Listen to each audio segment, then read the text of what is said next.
예수님의 낮아지심과 높아지심, 이것은 낮아지심은 하나님이 사람이 되셔서 이제 사람으로만 사셔서 낮아지셨다, 그렇게 오해하시면 안 됩니다. 하나님이 사람이 되셔서 하나님이시자 사람으로 이 땅에 계신 것이고, 또 높아지심이라고 해서 사람으로 계셨던 분이 부활 이후 하나님이 되셨다, 그런 오해를 좀 하거든요. 그건 결코 있을 수 없는 생각입니다. 바로 영원하신 하나님의 아들은 영원하고 불변하고 영원히 계시고 동일하시고, 그 동일하신 분이 인성을 취하셔서 하나님이시자 사람으로 성육신 이후에 계속 동일하게 계십니다. 그 가운데 낮아지고 높아지셨다라는 것은, 낮아지심은 아버지의 뜻을 이루심이고 높아지심은 다 이루신 그것을 아버지께서 받으십니다, 그런 말씀을 드렸습니다. 그래서 이제 높아지심은 4가지가 있는데, 낮아지심은 우리가 6가지로 생각해 봤죠. 잉태, 나심, 사심, 고난당하심, 죽으심, 장사되심, 요래 6가지가 낮아지심이다라고 우리가 봤고, 높아지심은 부활, 승천, 그 다음에 보호자 우편에 계신 그거를 제위다라는 말, 우리 선배님들은 많이 쓰셨습니다. 제위하시고, 그러면 보호자 우편에 계시고, 있을 제자 자리 위자입니다. 자리에 계신다는 뜻입니다. 그러니까 제위 그리고 재림, 꼭 2자로 4가지가 있는데, 이제 낮아지심은 우리가 다 봤고요. 높아지심에 오늘 첫 번째로 이제 부활에 대해서, 부활의 높아지심, 승귀다, 이런 말. 저는 이런 우리 선배님들이 쓰신 말은 1970년대 우리 박용현 박사님께서 우리 교단에 참 거목이신데, 1970년대에 그 조지신학 시리즈가 쭉 나왔거든요. 그렇게 나왔는데 벌써 20년, 30년도 안 됐는데 그 언어가 어렵다고 현대어로 바꾼다, 저는 이런 건 조금 그렇게 좋게 생각하지 않습니다. 300년, 400년이 돼도 셰익스피어 작품 같은 거는 그냥 영어로 두고 후손들이 그거를 잘 받아들여서 그걸 이해하고 그때의 뜻을 다시 새기고 이런 게 필요하지, 어쨌든 막 현대어로 바꾸고, 저는 조금 생각이 다릅니다. 그러한 것을 승귀다 이런 말도 조금 낯설어도 이게 높아지심이라는 뜻이거든요. 그러니까 이런 말도 우리가 좀 간직하고, 비하다, 낮아지심, 이 교회 안에 썼던 용어인데 너무 교회 용어나 어디 시장에서 쓰는 말이나 똑같아야 그게 교회가 사랑하는 교회고 친근한 교회입니까? 그건 아니지 않습니까? 그건 아니지 않습니까? 성경도 무조건 세상 말하고 똑같아야 그게 사랑의 말씀입니까? 그건 아니지 않습니까? 그래서 우리가 현대어 성경 이런 것도 있지만은 성경은 자꾸 읽고 새기면서 그게 나한테 어떤 의미로 각인될 때 그게 더 깊은 부유함이 있는 것이지, 그때 내가 금방 가 닿았고, 그저 이런 재미있는 말이 성경에도 나오네, 막 이렇게 한다고 그게 깊어지는 건 아니거든요. 그래서 부활의 승기다 이런 말, 부활의 높아지심이다. 그래서 일단 우리는 높아지심의 4가지 중에 오늘은 부활에 대해서 봅니다. 대요리 52문답인데요. 조금 오늘은 내용도 길고 성경 구절도 많은데 금방 또 우리가 함께 나눠보도록 하겠습니다. 자, 그리스도는 같이 한번 읽습니다. 시작. 그리스도는 사망에 매여 있을 수 없으심으로 사흘 만에 부활하셨다. 부활로 그의 몸과 영혼이 실제로 연합되었다. 부활의 몸은 현세의 연약함에 속하지 않으며 죽을 수 없으며 썩음을 보지 않는다. 부활로 그는 자신이 하나님의 아들이신과 하나님의 공의를 충족하시고 사망과 사망의 근세 잡은 자를 정복하심으로 산자와 죽은 자의 주가 되심을 선포하셨다. 이는 그가 교회의 머리로서 자신에게 속한 백성을 의롭다 하시고 은혜로 구원하시고 마지막 날 다시 살리시기 위해서이다. 꽤 깁니다. 우리가 이렇게 긴 것이 많지는 않은데 부활에 대한 그 말씀입니다. 그래서 예수님은 생명이십니다. 빛이십니다. 빛이 어둠과 같이 있을 수 없습니다. 또 생명이 죽음에 복종하지 않습니다. 여러분, 죽음이 생명을 이기는 것 같아도 생명이 죽음을 이깁니다. 그리고 어둠이 빛을 이기는 것 같아도 빛이 어둠을 이깁니다. 생명이 있으면 죽음은 없는 것입니다. 빛이 있으면 어둠은 없는 것이거든요. 그런데 이 생명이신 예수 그리스도, 친히 참 빛이신 예수 그리스도께서 왜 흑암의 어둠의 권세, 사망에 그렇게 복종하셨을까요? 죽은 가운데 사흘 동안 계시게 되셨을까요? 그것은 바로 우리의 죄값을 치르기 위한 것입니다.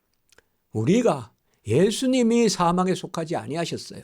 사망에 속하지 아니하셨으니까 사망의 값을 지불할 수 있는 거예요. 우리는 사망에 속했기 때문에 우리는 어찌할 수가 없는 거예요. 우리는 그냥 절벽에 떨어지는 수레와 같아요. 수레는 스스로 설 수 없어요. 낭떠러지에 떨어지는 것은 발부둥 치면 더 그냥 가속될 뿐이에요. 누가 그것을 옆에서 잡아줘야 되거든요. 잡아줘야 돼요. 떨어지는 것은 스스로 설 수 없어요. 잡아줘야 돼요, 누가. 그 예수님이시거든요. 그래서 예수님은 죽을 수 없으신 분이에요. 하나님이시고. 그런데 사람으로 오셔서 사람으로서 죽으셨어요. 하나님으로서는 그 죽음을 죽으실 수 없는 분이에요. 그래서 사람이 되시고 죽으시고, 사람으로 죽으셨는데 하나님으로서 생명이시기 때문에 하나님으로서 죽음을 이기셨어요. 그래서 부활하신 거예요.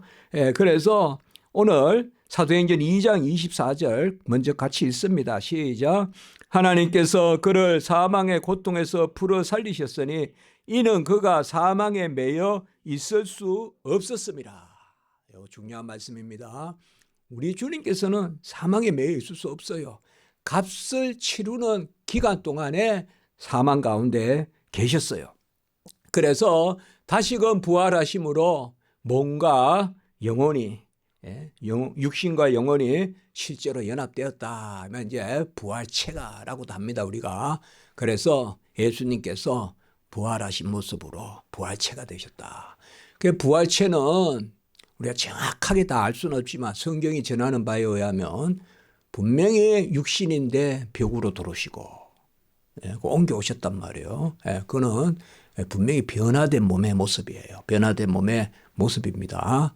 그래서 그래도 옮겨오시고 이런 것은 여전히 육신입니다. 그래서 바로 몸과 영혼이 연합을 해서, 그리고 이제 예수님의 부활의 몸은, 부활체는 더 이상 죽음을 보지 않고 연약함에 속하지 않고 썩음을 보지 않는다. 다시 이제는 죽지 않는다.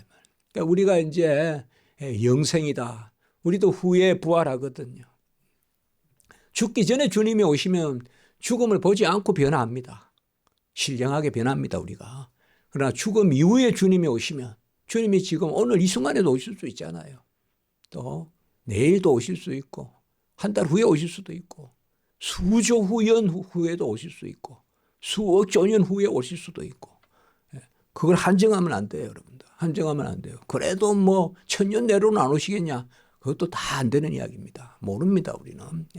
그런데 하나님이 오시기 전에 죽은 사람은 먼저 그들이 부활하고, 그리고 그때 살아있는 사람은 죽지 않고 변화되는 것이죠. 부활의 몸으로 변화되는데 우리 주님께서 그 몸을 우리에게 먼저, 꼭 주님의 부활하신 모습과 우리가 부활한 모습이 같다 그러게 그래도 또 볼 수는 없어요. 그러나 다만 이제 고린도전서 15장에 썩음을 보지 않고, 썩을 것이 썩음을, 또 약한 것이 강함을, 그렇죠.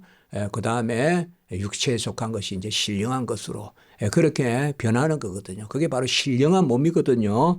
그래서 부활한 몸은 연약함에 속하지 않고 죽음을 보지 않고 썩음을 보지 않는, 그래서 다시 영혼과 육체가 결합하는데, 그런데 이제는 죽음이 없고 썩음을 보지 않고 약함이 없고 영화롭고 영광스럽고, 그게 부활의 몸이거든요.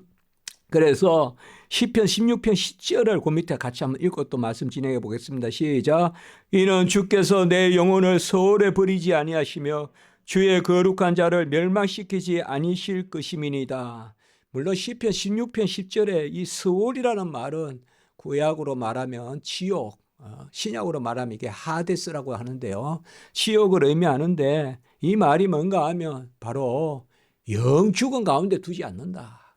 그러니까 이건 예언의 시편입니다. 이런 것들이. 그래서 예수님께서 죽으시고 사실 이 말씀이 사도행전에서 오순절 성령 강림하고 이럴 때 이런 말씀이 인용되잖아요. 바로 예수님께서 죽은 가운데 계시지 않고 이제 다시금 멸망시키지 아니할 것이라. 그래서 주님께서 부활하심으로 이제 생명의 주가 되셨습니다. 산자와 죽은 자의 주가 되셨다. 이런 것은 바로 그에 속한 그를 믿는 하나님의 자녀의 주가 되셨다. 주라는 말은 바로 뭐예요? 값을 치렀다는 것이거든요. 값을 치르고 사신 분이 주거든요. 그래서 생명의 주가 되셨다는 말은 우리 생명의 값을 치르고 우리 생명을 사셨다는 거죠. 어떤 우리가 소유를 거래한 것이 아니라 우리 자신을 사신 것입니다. 그게 바로 룻이 유다 지파에 보아스가 기업을 물렀기 때문에 룻이 유다 지파의 이름이 올라가듯이, 그래서 마태복음 1장에 룻의 이름이 올라있듯이 바로 우리도 우리 자신을 산 거거든요. 그 유다 지파 후손 2세 끝내는 다윗, 그래서 바로 다윗의 후손, 다윗의 자손 예수여, 그 예수 그리스도께서 우리의 주가 되신 것이거든요. 그래서 그가 값주고 사셔서 그 핏값으로 사신 그 사람들의 하나님의 자녀들이죠. 우리죠. 그러니까 예수의 핏값은 우리입니다. 예수의 핏값이 얼마냐 하면 우리가 예수의 핏값입니다. 내 자신이 예수의 핏값이거든요. 오늘 우리가 오전에도 설교했지만 그게 바로 증인이거든요. 증인은 내가 구원의 은혜를 누린 사람. 우리가 감사하는 만큼 주를 위해 삽니다. 감사하는 만큼 더 열심히 살고요. 주를 위해. 그겁니다. 은혜 받지 않고는 절대 주의 일 못합니다. 은혜의 하면이 없고는 주의 일 못합니다. 내 히스토리로 뭐 하는 거 아닙니다. 내가 살아온 진력으로 하는 거 아닙니다. 감사로 하는 겁니다. 감사로. 그게 바로 우리를 핏값으로 사시고 내 자신을 사셨기 때문에 내 자신을 드리는 거거든요. 우리가. 그래서 교회도 마찬가지입니다. 오늘 그 후반부에 보면 이는 그가 교회의 머리로서, 머리라는 말은 바로 언약의 주라는 겁니다. 같이 할까요? 언약의 주. 언약을 이루시는 값을 치룬 구주. 그 언약의 주. 언약이 바로 뭡니까? 대속의 언약이지 않습니까? 예수님이 값을 우리 대신 치르고 그 값으로 우리를 사셔서 주가 되시는 대속의 주, 언약, 은혜의 언약. 그 성취가 바로 신약, 새 언약이거든요. 그래서 신약을 히브리서에서는 더 좋은 언약이다. 더 좋은 언약이다. 그리고 새 언약이다. 이렇게 부르거든요. 새 언약, 더 좋은 언약은 예수님이 이제 우리를 위하여 핏값을 자신을 주심으로 다 이루시는. 그래서 예수님이 자신을 주셨는데 그냥 죽은 가운데 계시면 그 죽음을 이길 수가 없어요. 그래서 부활은 뭐냐 하면 바로 예수님이 자신을 주셔서 죽음을 죽이시고 우리를 사내시고, 그래서 두 가지 의미가 있거든요. 같이 한번 해볼까요? 사내신다, 해방하신다. 이게 두 가지가 있어요. 죄값을 치르고 해방한다는 이 두 가지 의미가 구원의 의미거든요. 이제는 더 이상 죄 가운데 있지 않고 죄의 종이 아니고 불의의 불법의 병기가 아니고 이제는 하나님의 자녀로서 살게 하는, 그래서 교회가 형성되는 겁니다. 그러니까 필히 거듭난 성도는 필히 교회의 지체입니다. 교회가 없는 성도는 성도가 아닙니다. 아닙니다, 여러분. 무교회는 아닙니다. 그거는 틀린 이야기입니다. 자, 그래서 오늘 고린도전서, 골로새서 1장 18절 한번 읽어봅니다. 시작. 그는 몸인 교회의 머리시라. 그가 근본이시요 죽은 자들 가운데서 먼저 나시니이니 이는 친히 만물의 으뜸이 되려 하시며. 이게 바로 그가 첫 열매다 이 말이에요. 부활하신 첫 열매다. 첫 열매인데 부활의 주고 그가 부활의 주라는 그 말씀이 바로 교회에 연결이 되는 겁니다. 그는 몸인 교회에 버리시라. 그 사실상 교회는 뭐냐? 예수 그리스도의 의를 내거 삼아 주신 사람들의 모임. 또 교회는 뭐냐? 부활의 백성의 모임이다 이 말이에요. 그 첫 열매가 바로 예수 그리스도시다. 값주고 사신 것이니까. 그래서 이제는 그 주님께서 첫 열매가 되시고 그 옆에 밑에 있습니다. 고린도전서 15장 20절 시작. 그러나 이제 그리스도께서 죽은 자 가운데서 다시 살아나사 잠자는 자들의 첫 열매가 되셨도다. 이 잠잔다는 말은 여기서는 이제 죽었다라고 하면 됩니다. 첫 열매가 되셨다. 그래서 죽은 자들의 첫 열매란 말은 바로 부활의 첫 열매가 되셨다. 그가 먼저요. 우리는 나중이라. 그래서 우리 아까 박영현 박사님은 예수님이 첫 열매고 우리는 그를 따르는 열매다라고 해서 후속 열매다 또 이런 말을 썼어요. 참 좋은 말이지 않습니까? 후속 열매다. 우리는 예수님과 이때여 찬송하지만 우리가 이때여 이때여 있는 후속 열매다. 그가 첫 열매고 그래서 교회가 형성되는데 그래서 교회는 바로 부활의 연합체다. 의를 내거 삼아 주시는 그러한 의의 정가의 연합체다. 그런 말을 우리가 쓰는 것이죠. 왜 그럴까요? 마지막에 바로 우리를 구원하시고 우리를 의롭다 하시기 위하여. 오늘은 본문도 많고 말씀도 많습니다만은 이겁니다. 바로 부활은 예수님의 죽음이 생명의 값임을 도장 찍는 인치는 사건이 부활이다. 이 말은 뭐예요? 그가 우리 대신 죽음으로 우리에게 생명을 주신 그가 불의의 죽음을 죽으시고 저주의 죽음을 죽으심으로 의로우신 분이 불의의 죽음을 죽으시고 영광스러운 분이 저주의 죽음을 죽으심으로 우리를 의롭다 하시는 그 죽음의 생명의 값을 선포하는 게 부활이거든요. 그러니까 얼마나 부활이 감사하고 즐겁고 기쁜 일입니까? 그래서 바로 로마서 4장 25절 같이 읽습니다. 밑에 시작. 예수는 우리가 범죄한 것 때문에 내줌이 되고 또한 우리를 의롭다 하시기 위하여 살아나셨느니라. 아멘. 우리의 범죄 때문에 죽으시고 우리를 의롭다 하시기 위하여 부활하셨다. 그래서 우리를 값주고 사셨다. 이런 부활은 은혜의 권능이 영광이 우리의 삶 가운데 가득하게 원합니다. 오후 예배로 영광을 올리겠습니다.